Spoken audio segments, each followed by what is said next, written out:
What is up, everybody? It is JDog6156, also known as Politics with JDog6156.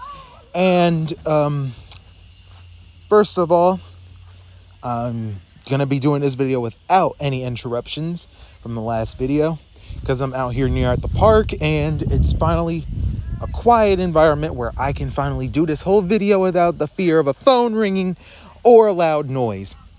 Now, let's begin. So today's scenario we are having for 2024 is Nikki Haley versus Joe Biden. Now, before I start, I just want to say, as of this video's making, Joe Biden has caught COVID-19. And my deepest prayers are with him. I hope he has a fast and speedy recovery. And like all people, whether we're on the left or right or in the middle, or even if you don't care, we should all be praying for him, just like how we prayed for Trump when he had COVID. So today I am asking everybody to put political differences aside and pray for Joe Biden to have a full, fast, speedy recovery. Okay, back to the video's topic. We're going to have a 2024 scenario between Nikki Haley, former governor of South Carolina, and Joe Biden. If Nikki Haley's name sounds familiar, you would know that she was the UN ambassador under Trump. Now, during the 2016 election, she didn't endorse Trump, she endorsed Rubio. And then she went to Trump's side and endorsed him in 2020.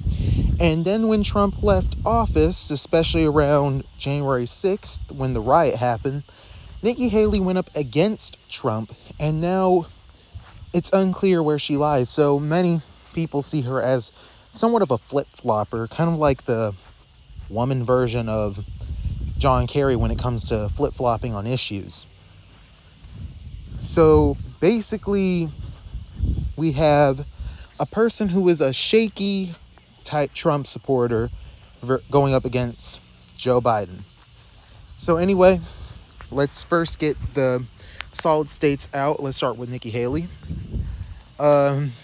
Utah, Wyoming, Idaho, Montana, North Dakota, South Dakota, all of Nebraska's districts except for Maine's 2nd, Kansas, Oklahoma, Missouri, Arkansas, Louisiana, Mississippi, Alabama, Tennessee, Kentucky, West Virginia, Indiana.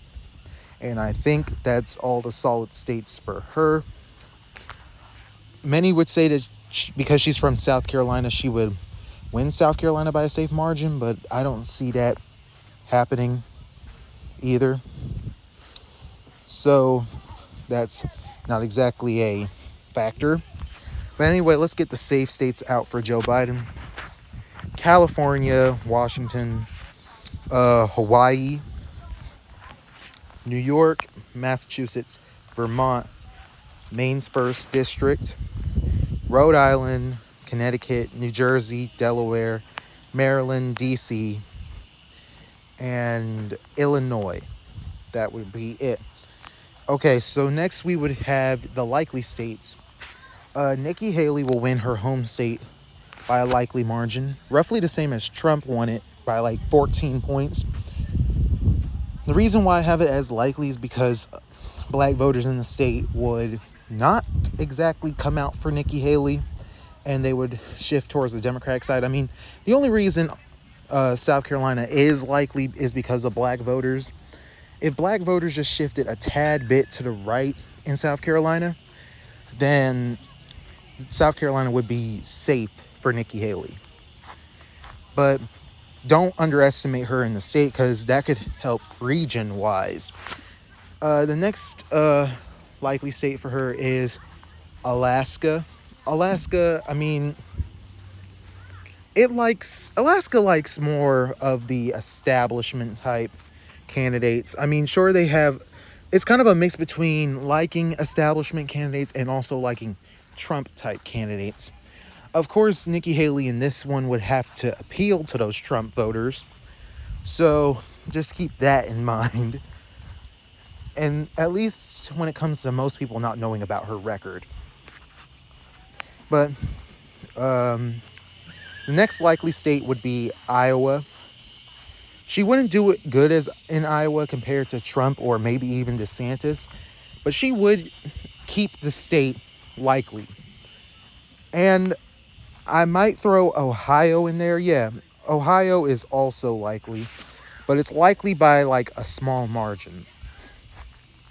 I just don't see, like, the way these two states are trending, I don't see Democrats at least trying to flip them, but at least trying to break lean.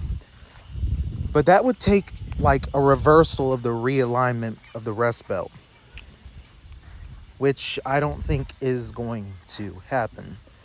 I think that's all of the likely states. So let's move on to Joe Biden's likely states.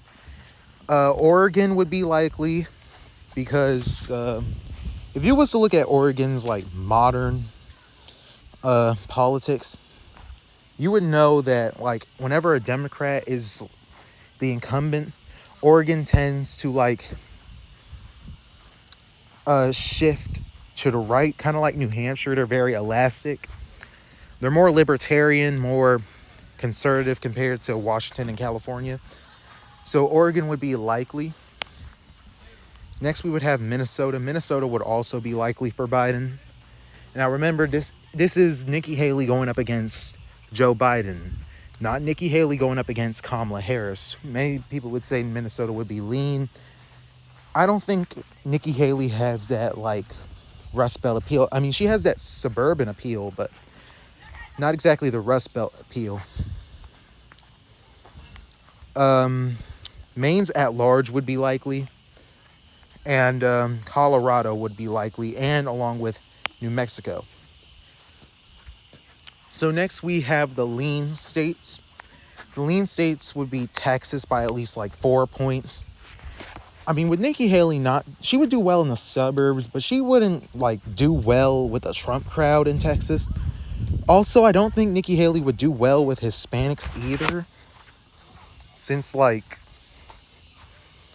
she went up against Trump, and Trump is like winning big with Hispanics. So maybe Nikki Haley, maybe she could pull it off being likely, but with how close Texas was, I kind of say that Texas would be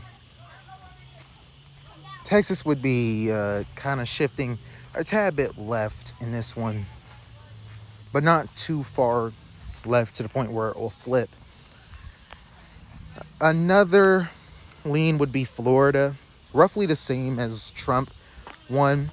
Expect most of these states to relatively stay the same as they were in 2020.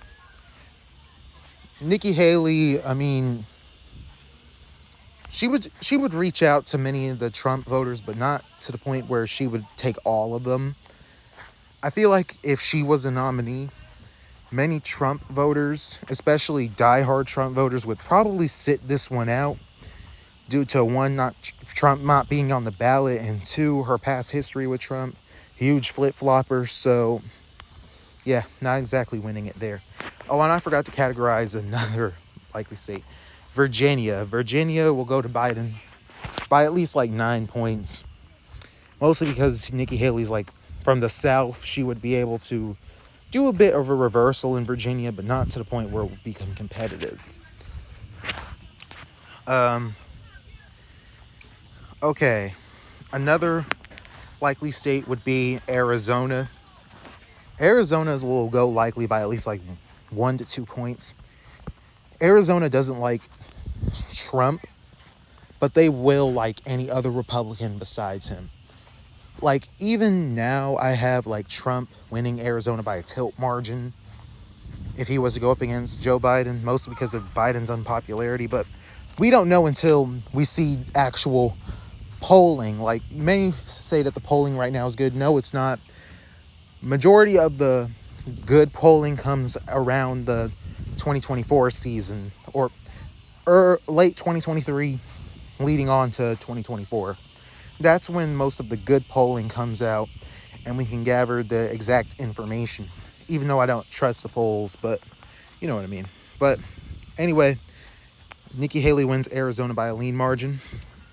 She will also win North Carolina by a lean margin, mostly because she's from South Carolina, so neighboring states. And I will also have her winning Georgia by a tilt margin. Not because she has appeal in the state, is mostly because, like, with her being from the South, that would really, like, energize the base in the South. I mean, if you was to look at someone like Mike Pence, he's from Indiana, he's from the Rust Belt. Trump really played his cards right when he chose him as a running mate, because he chose a running mate that was from the Rust Belt. The lean states for Biden would be New Hampshire. New Hampshire has a history of voting against Democrats. And another one, Maine second would go for Nikki Haley by at least, I say, about 4 points. And we also have Maine's second district going to Biden by at least 3 to 4 points as well. We have Nevada. It will go to Biden by a tilt margin. Nevada's trending right. And I say with Nikki Haley having more of that establishment mixed with Trump type feel, she could pull it off. And finally, we have the states that would decide it all: Michigan, Wisconsin, and Pennsylvania. Biden will win Michigan by a lean margin. He would also win Pennsylvania by a tilt margin, which puts the election really close. However, Nikki Haley will finish it off by winning Wisconsin, which is trending in a rightward direction. So this would be a very close election.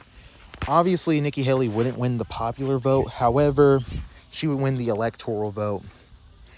Maybe if, like, Biden's approval rating improves, he could win in this scenario. But as his approval rating is standing, and with many Democrats even calling for a splinter candidate, I don't see Biden rebounding from this anytime soon. But anyway, this was an election prediction between Nikki Haley and Biden. And this is JDog6156 signing out. And also remember to pray for President Biden as he recovers from COVID. This is JDog6156 podcast.